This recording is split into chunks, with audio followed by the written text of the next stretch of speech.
You're ready. Whenever you're ready. Whenever you're ready. Alright, my name is Noelia Rincon, and I will be talking to you about the development of Social Security. Imagine that you are worried about being retired, that there won't be any income for you when you retire. Now you're wondering, this is kind of odd because everyone looks forward to retirement. But this wouldn't be the case if Social Security hadn't been created. Now I'm going to be talking to you about three main points: what Social Security is, why it was started, and the benefits of Social Security. What is Social Security? On August 15, 1935, the Social Security Act was passed and signed by President Franklin D. Roosevelt.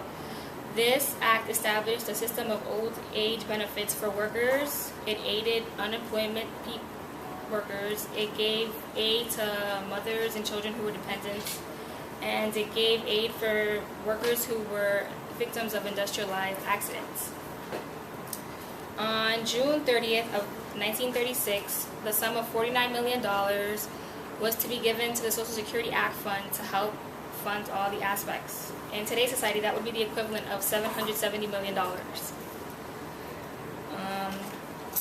The Social Security Board Administration also had to be given $250,000 so that it can help administer the necessary needs to help fund all the other aspects of the Social Security Act. Social Security is also a social insurance that pays retired workers age 65 and older a monthly income after they've retired. And it's also a social insurance program that is funded through payroll taxes, which are also known as federal income contributions tax. And that is a picture of President Franklin D. Roosevelt when he signed the act, and that is their emblem. Now moving on to our next point, why was Social Security started? Social Security was started because during this time period, the Industrial Revolution created a more urbanized American society.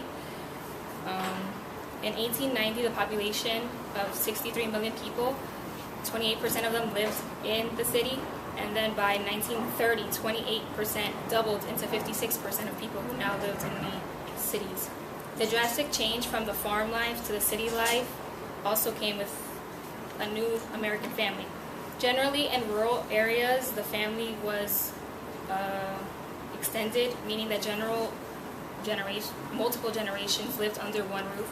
But to the move to the cities, that had to change. So now the American family was more nuclear, consisting only of the immediate family. Another contribution to why Social Security was started was that better healthcare, sanitation, and effective public health programs were now in effect, and that contributed to longer lifespans of the American people. So much that in between 1900 and 1930, the average lifespan increased by 10 years, which is the largest ever done. This resulted in 7.8 million senior citizens by the time 1935 came around. My next point is about the benefits of Social Security.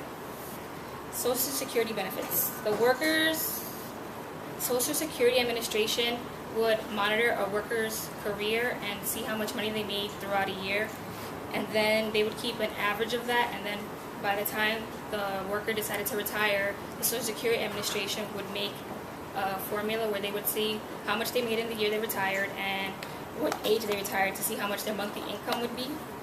And although this sounds very beneficial, it wasn't always everybody who deserved to get the benefits didn't always get them. When Social Security first started, women and minorities were excluded from Social Security benefits. And other examples of workers who were excluded from receiving the benefits they deserve were domestic service employees, government employees, hospital employees, teachers, social workers, government employees, and